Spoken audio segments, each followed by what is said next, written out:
Hey guys, I know it's been a while since I've done a video. It's been a crazy holiday season. My sister got married on Christmas Eve, and she moved to New York like a week and a half afterwards. So we've been trying to get her moved out, the wedding done, everything with the holidays too. We had family up, and it was just a disaster. So I really haven't had a chance to do any videos. But I moved to a new room, in case you couldn't tell. Usually my closet's beside my door, but now it's a blank wall, and I think I like it a lot better. The lighting seems to be a lot better now that I'm looking at it on my webcam. So hopefully I'll be able to get more makeup tutorials out to you. That's my hopes, and that's one of the reasons I moved to her room. This is my sister's room. But we finally got all her stuff out, and I'm trying to get all my stuff in. So once I get everything in and put it where I want it, I will try to get a room tour done if you want it. I'm not going to sit there and take the time to make one if no one wants it. But while I'm still playing with the lighting and trying to figure it out, I'm just going to do a few random talking videos. And today I'm going to do a book haul. But it's not really a haul because I've had these books for a while. It's just what is in my lineup to read. I haven't really decided which one to read. I have one I'm working on now, and I have one that I just read randomly, like between books. It's not really a book that you read all the way through. And I just have a couple. I know which one I'm going to read last, and I'll show you that one last. But the other ones, it doesn't really matter which order I read them in. I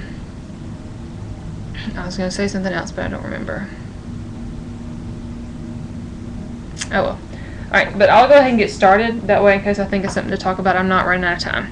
The one that I'm reading right now is Bloodlines by Rochelle Mead, and I've read the whole Vampire Academy series, and I absolutely love them. I read them back probably in October, I believe, and I read them straight through. Like, I could not put them down. I'd bring them to class with me. Oh, that's what I was going to say. I don't like to wear my hair up in videos, and I'm sorry that I am. I know it doesn't look very good or whatever, but I had class this morning, and the semester just started yesterday, and I had class this morning, and it's storming outside, and I have curly hair, and rain and curly hair does not mix, so I just kind of threw it up. So sorry about that. In my next couple videos, I'll try to wear it down and maybe do a hair tutorial on how I wear my hair down if you want it.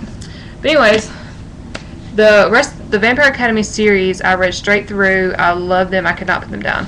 But when it was over, my friend gave me this book to borrow to read. And that was months ago, and I started reading it right after, but I only read a couple pages because it wasn't the same, and I was so in love with that series that I didn't want it to end, and I felt like this was just trying to copy that series, and I didn't like it at first, and I was like, I really don't want to read this. This is not what I want. I want to hear from Rose for sex. I want to hear about Rose and Dimitri, I guess his name is.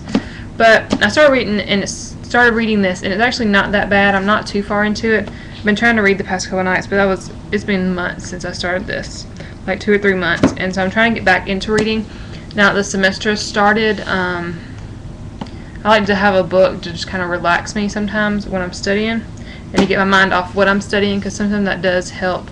If you're a college student and you're having a hard time understanding something, put the book down, get up a book that you're going to enjoy reading, and read it for a little while to kind of get your mind off of that and just relax your mind and rest it, and then pick up your school book again and try. And that always helps me. That's always what I have to do. But anyways, this is the one I'm reading at now. It's pretty good so far. I'm not going to tell you what part I'm at. Well, I guess that doesn't matter. I'm at the part where Adrian is wanting Sydney to find him a house or an apartment or a car or something. I don't know. It's been a couple nights since I've had a chance to read, just because I've been trying to get started with school and working and stuff. Okay, the next book that I have in line is, I've already started this, and I have no idea if I'm going to actually read this or not, because it kind of pissed me off. But it's My Sister's Keeper by Jodi Picoult, and I have not seen the video. I kind of know what happens, and I kind of understand, but this is why I don't like this book so far. I've only read the first chapter. I have an older sister who is my everything. She's my best friend. I love her to death. She's my favorite person in the whole wide world. And I would do anything for her, and the fact that someone would go out and try to help her sister die, even if and I know her sister wanted her to do it in the end. I get that, but I don't care. I would do anything for my sister to keep her alive, even if she did not want me to. And I understand she was sick, she was going to anyway, blah blah. I don't care. She's my sister. I love her to death. I want her alive. And this girl And I know. Her sister wanted her to do it. Her sister was going to die anyways. Blah, blah, blah. I don't care. Do anything you can. Help your sister. But I got to the part where she went to Laura and said she wanted to sue her family for making... Who cares? She's your sister! But I just could not handle that. So I don't know if I'm going to read this or not. I know I'm ranting about this, but that's the next one. I've not read the movie. I kind of know what happens, and I know that her sister wants her to help her, and that I keep repeating this. I know. Don't go in the comments and be like, well, her sister wanted her to do it, blah, blah. I know, but I don't care, because I would help my sister even if she didn't want me to. Makes me mad. Okay, anyways, on the sister note, continued. The book I was talking about that I like to just read between book is The Chicken Soup for My Sister's Soul. And I got this on my sister's, her husband's in the Army, and he's stationed somewhere far away. I'm not going to tell you where. But on her birthday, he had to leave to go back. And it was like a month before their wedding. And so I took her to the mall for her birthday and just, got her a couple things that she wanted. And we were in the bookstore because we both are book nerds, and I saw this, and I was like, you know what, I'm going to get this. Just because it's so, everybody says that when they see me and my sister, they find it so rare to see sisters that are so close, and we really are. Like, we are one person, it seems like, because we are so close. And so I got this just so when at night I was laying in bed crying because she's 1,000 miles away from me now, I could just read this and know that people go through this and that other people love their sisters as much as I do. I really don't think that anybody here loves their sister as much as I do, but I'm sure they do. I love my sister. So Sissy, if you're watching this, I love you. The next book that's in my list I have started also, but I've not gotten very far, and I was trying to read like 3 different books, and I was like, I'm gonna have to stop and just read one at a time. But it is Salem Falls by Jodi Picoult, and I love Jodi Picoult. She's a great author. I read The Pact, which if you have not read, you need to. It's an amazing book. But this is next. The synopsis on this is: a handsome stranger comes to the sleepy New England town of Salem Falls in hopes of burying his past. Once a teacher at a girls' prep school, Jack St. Bride was destroyed when a student's crush sparked a power keg of accusation. Now washing dishes for Addie Peabody at the Dewar Diner, he slips quietly into his new routine, and Addie finds this unassuming man fitting easily inside her heart. But amid the rustic claim of Salem Falls, a quartet of teenage girls harbors dark secrets, and they maliciously target Jack with a shattering allegation. Now at the center of a modern-day witch hunt, Jack is forced once again to proclaim his innocence, to a town searching for answers, to a justice system where truth becomes a slippery concept written in shades of gray, and to the woman who has come to love him. So that one I will probably read next, after I get done with Bloodlines. The next one after that is, my sister got me this for I just turned 19 in July, so it was like 6 months ago. But she got me this for my 19th birthday because she knows I like Jodi Picoult, and the book is called 19 Minutes. And the synopsis on this is: Sterling is an ordinary New Hampshire town where nothing ever happens until the day its complacency is shattered by an act of violence. Josie Cormer, the daughter of judge sitting on the case, should be the state's best witness, but she can't remember what happened before her very own eyes. Or can she? As the trial progresses, fault lines between the high school and the adult community begin to show. Destroying the closet of friendships and families, 19 Minutes asks what it means to be different in our society, who has the right to judge someone else, and whether anyone is really who they seem to be. So she got this for me because it's 19 minutes and I turned 19. And she knows I like Jodi Picoult. The next one is actually been out for a while, and usually I read this author's books the day, like my mom will buy them the day they come out. She'll read them within like 2 days, and then she'll give to me and I'll read them. But I've just been slacking on reading lately because there's so much going on. But it is Nicholas Sparks' newest book, The Best of Me, and I've read every single one of his books except for this one. And I'm sure all of you out there have read it, so don't go tell me what it's about, because the only thing I know is what it says in the synopsis. But anyways, in the spring of 1984, high school students Amanda Collier and Dawson Cole fell deeply, irrevocably in love. Though they were from opposite sides of the track, their love for each other seemed to defy the realities of life in the small town of Oriental, North Carolina.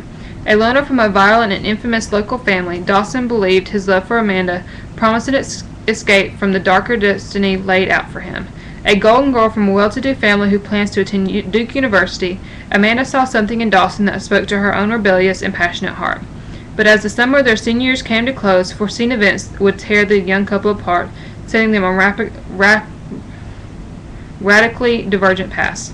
Now, 25 years later, Amanda and Dawson are summoned back to Oriental for the funeral of Tuck Host somebody, the mentor who once gave soldiers their high school romance.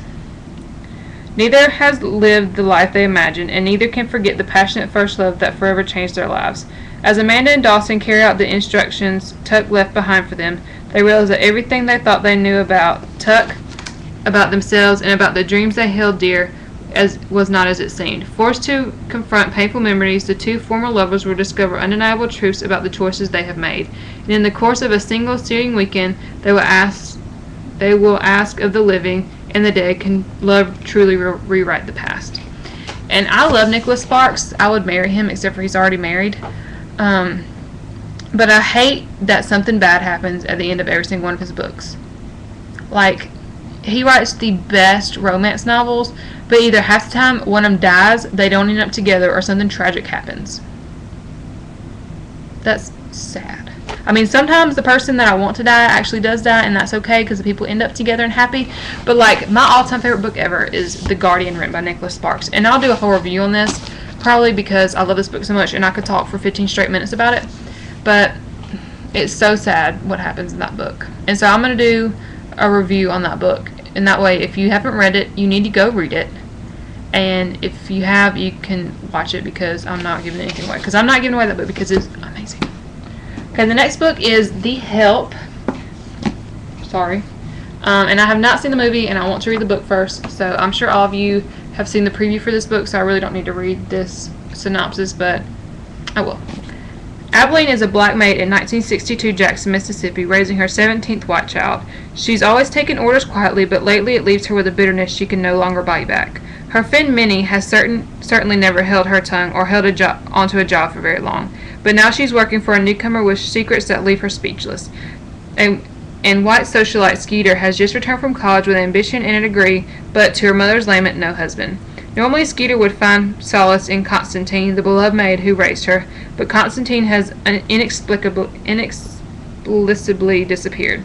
Together, these seemingly different women joined to work on a project that could forever alter their destinies in the life of a small town, to write in secret a tell-all book about what it's really like to work as a black maid in a white homes of the South. Despite the terrible risks they will have to take, and the sometimes humorous boundaries they will have to cross, these three women unite with one intention: hope for a better day. Oh, that is my phone, sorry. So I don't go comment me what this is about, because I have no idea what the book, like, I kind of know the basis, but I want to read it. And the last one that I said I'm going to wait till last, and the reason I'm going to wait till last, because I know if I read this one before I read all the other ones, I'm going to go out and get the rest of the series and read those. But it is The Hunger Games. And the movie's coming out soon, and so I want to read the book before the movie comes out. But I'll go ahead and read the synopsis, because I'm sure all of you have heard of it or know what it's kind of about.